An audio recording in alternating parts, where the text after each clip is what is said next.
What's up, guys? The last 2 days have been pretty rough. I was trying to be a tough guy. I'm okay. I'm okay. A lot of the people that I know that have gotten the shot, the second dose wasn't nothing for them. So I'm like, I'm all right. I'm all right. And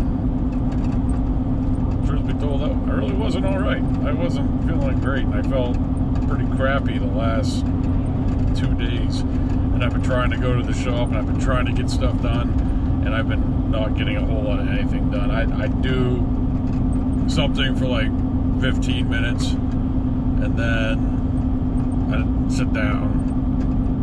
At one point, I actually thought about taking a nap at the shop. And I think I tapped out. I made it to 7 o'clock, 7:30 yesterday. I ended up tapping out. The day before, I only made it to 6. I got a good night's sleep last night, and I feel a lot better today. So, time to get back on track, get stuff done.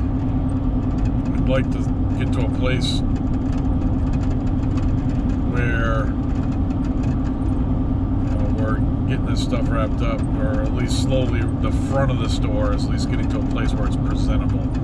I'd like to get so I have the windows covered up, I'd like to get the windows coverings down in the next week or so. Kind of let people that are walking by see what's going on. There's already been some buzz going on. The guy that's next to me on if you're at the front of the store looking in, the guy that's to the right of me, I was talking with him, and he said that there's been people walking by, taking pictures of the sign. But today, feeling a lot better. We're gonna get to the shop here and try to get stuff done. I'd like to start working on the plumbing of the second frag system. I actually haven't checked the comments from yesterday's video where I asked you guys some input on the design and what direction to go in with that system. I'm kind of leaving that up to you guys. So we'll head to the shop and we'll jump on the computer, take a look at some of the comments. We'll actually talk to you guys in this video about some of those comments. And we'll make a decision together as to what direction we're going to go in with these, the frag system and the live rock system. So let's get over there and take a look. All right, guys. So we're in the office. We're taking a look at some of the comments for yesterday's video where I asked you guys your thoughts. Let's kind of go through some of these responses. So Brendan, he writes, "I would separate due to the chances of pests unless you're going to quarantine."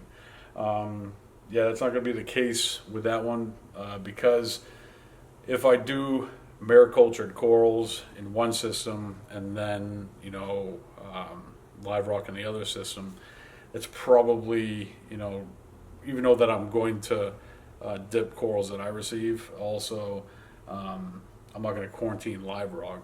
That's just kind of silly. But there's benefits and drawbacks to live rock, like the real live rock, not just man-made stuff that's seeded. But when I think about what this system is, I do want to offer the real deal live rock. I don't have a vendor for that yet. That's something I need to do. But the hope is to eventually have a system that actually has live rock in it. So the man-made live rock will be in this tub with maricultured corals. So I'm not going to be quarantining either corals or live rock, so that doesn't really work out. Gramps, Cichlid Cave, what temp are you keeping the heaters at? That's actually not even remotely involved with the frag system.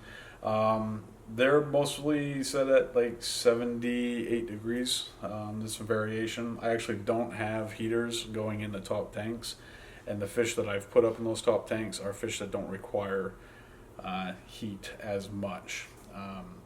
The more research that I've done, there's potential that I did some infecting as well with the use of one net and receiving all those fish. Actually, I was using 2 nets, so you know, if there's a parasite within the net, and then all the fish are touching the same net, there's potential to pass that amongst all the fish. So the temperature is typically around 75 to 78 degrees. I'm using a low-end glass heater on those tanks, so it kind of is what it is, even though that's not really what we're talking about here. Gary, Mr. Gary, local topsome man, at least I think you are, by some of your comments that you've been leaving on my videos. Keep everything separate, just overall safer. Okay, we got that one. Joshua Skids did some defense on some of the comments that were out there. Joshua, I appreciate you, guy. This one came from It Is What It Is. It's very dangerous. Don't plumb the frag systems. Getting rid of Monipora eating nudibranchs is a nightmare. Yes, it is, and I've also dealt with it myself with maricultured corals. It's also terrible trying to get rid of red bugs. All local fish stores I've gone to have separate live rock systems that are very low maintenance, just a wave maker and skimmer. It is what it is. You know, based off from a lot of the responses, and I'm not going to sit here and read them off because I have limited space on my SD card right now, but the overwhelming response in a lot of these comments were keep them separate. You know, there's a few cases out there for put them together, it's what's the big deal, but the overwhelming response from everybody was to keep it secret. So keep her separate. We're gonna do keep it separate. The overwhelming response was to keep it separate. So that's what we're going to do. And actually, with It Is What It Is response, you know, I was thinking about if I were to keep that system separate, what would I do? And literally not any plumbing at all, and just take the tub, fill it up, put a skimmer in the tub, and have some power heads in there. And that's what we're going to be doing. The system that we're going to be keeping separate, again, I don't necessarily know if I'm going to go the maricultured route at first, but it's definitely an idea down the road. And also I was thinking of keeping a live rock system that is like the real deal live rock separate from what I'm going to be doing with this tub that we've been talking about. Due mostly to the fact that, you know, you don't know what you're going to get with live rock. You can get pests. It's just how do you deal with that pest once you have it. So I think down the road we might get like a low boy, or I could even use my, I think it's a 40-gallon frag tank that I have at the house. I could set that up and put some live rock in there, and it be like the real deal live rock system, and just have it kind of do its own thing. But those are things that we might achieve later down the road. But overwhelming response to the comment section on this video is that keep it separate. And that's what we're going to do, because you know why? It's easier. Just kidding. It's not easier. It is.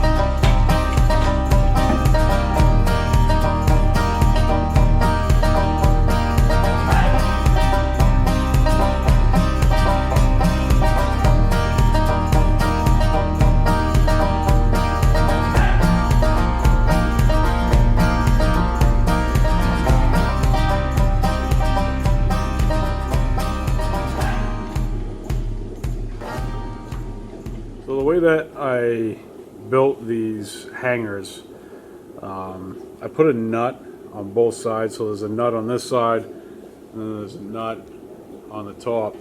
And what that gives me the ability to do is to loosen one side and make adjustments. So as long as I'm not completely buried on this side, I can drop it down a little bit, All I need to do is loosen this and then loosen the back, drop it down, and then tighten this side up, and then I'm good to go. That's one of the good things about having that set up the way, all the way around, and that's what I've done everywhere. And it actually came and very handy. I don't think so much on this side, but with the Radions, that definitely was a difference maker.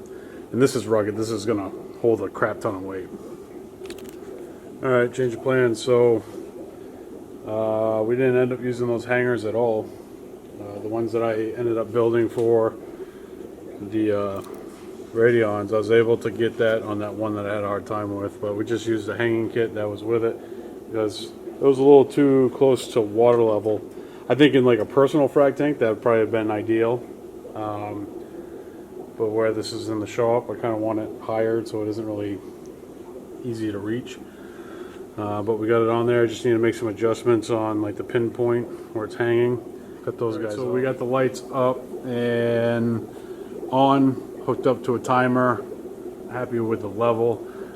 Something, and I know it's hard for cameras to pick up like the blue, but the way that these T5 lights are set up, you can kind of see how there's like a really, yeah, you can't see that, but you see how like it's like really blue, like it on this side, like it looks blue this way, but if you look at that tank right there, it almost looks kind of purple.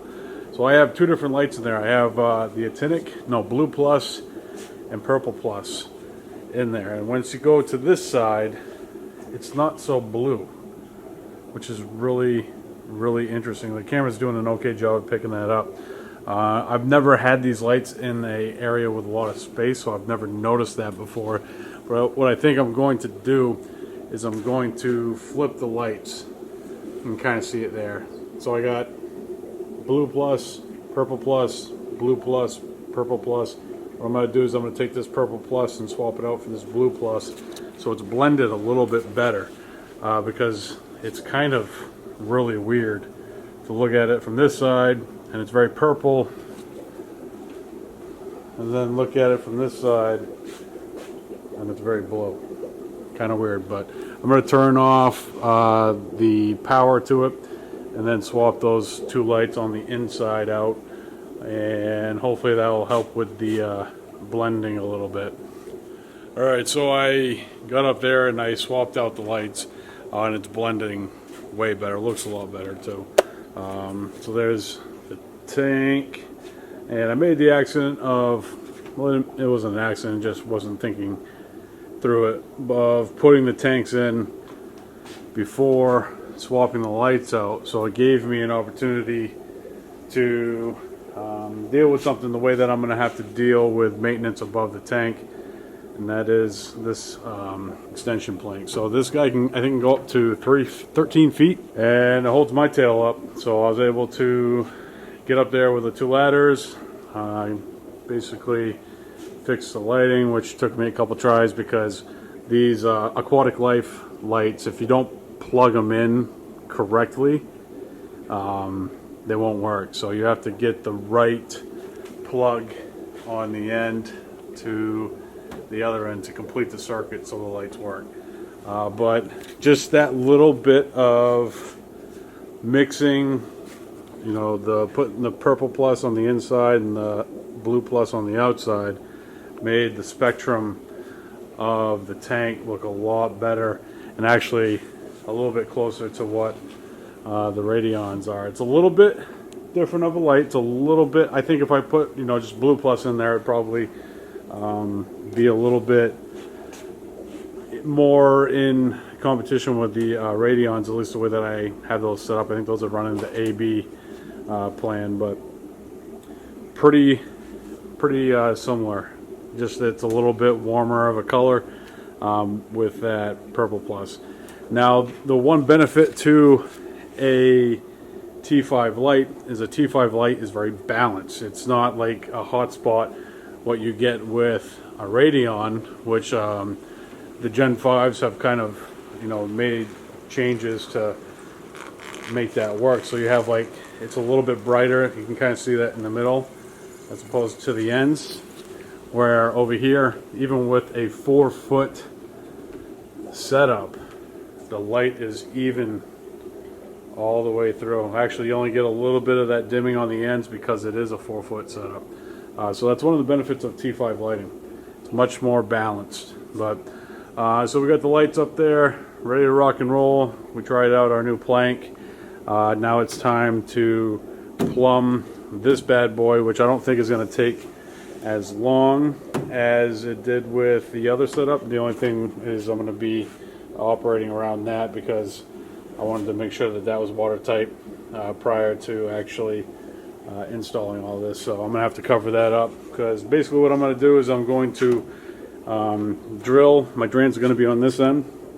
I'm going to do 2 1.5 inch drains, and then on this side we'll do the same return as like what we did over there. The only difference is I probably will do 2 returns on this guy.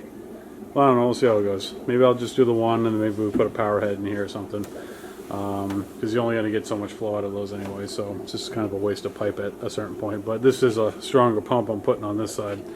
So what we'll be doing down here in the sump is we'll be straight draining right down to that section. Our equipment will be in there, and our return pump will be there, and then we'll just be a straight shot. Not necessarily a straight shot, but drain will be a straight shot. The pumps will have a little bit of getting around. And then with the live rock system, we have over here, we're not going to run any lights in here because all it needs is like the be cycled rock. I think eventually what we will do is take that light, put it on this rail, and then upgrade to a 6-footer on the other side. But I think that 4-footer might end up doing the trick. So maybe we'll just have 2 4-footers. But we're just going to run this guy. I think what I'm going to do is put the protein skimmer right in the middle, towards the back. We'll have it set up, and then we'll put our base rock on one side and then our life rock on the other. And I think down the road what I'll end up doing is just keep this the man-made stuff, stuff that isn't exposed to any type of pest. It's basically sterile seawater that goes in there and bacteria, maybe some copepods and all that stuff to get the life going. But for the most part, I think it'll be a very sterile live rock, where I think I will have like a down and dirty system somewhere in the store where we have actual live rock, the real deal stuff. So I think that's where we're landing on. And then here on the end cap, we're gonna have the dry rock, which will sell a little bit cheaper. We're gonna put it in that tin right there. I think all I'm gonna do for that is get some cinder blocks and then a couple boards and run it across and have that all set up ready to go. I think I'll paint the boards black. That'll be about the extent of it. We got the bins for the dry rock. Thinking about painting that because there isn't really a whole lot of blue in here. And then we'll do another cabinet section over here like we did over there, and that will be our kind of like live food section, plus bagging fish and corals, basically an expansion off of that. But eventually we will have, I think I'm going to put some display tanks for sale here for now, but eventually the water table will be in this section, and I think that will be a month or 2 after we open that we set that up, because from a cost standpoint it's going to cost a couple dollars to fill up all these tanks. So we got 1, 2, 3 coral tanks, and then we'll have a live rock tank. I think that'll be good enough for starting out. But so we'll probably start working on the plumbing. Probably not going to get it in this video. We'll probably work on that a little bit for the rest of the day. But folks, thanks so much for watching. If you enjoyed this video, make sure you hit the thumbs up. And if you're new to the channel, don't forget to hit that subscribe button. I will see you tomorrow for One Take Sunday Store Update Edition. Peace.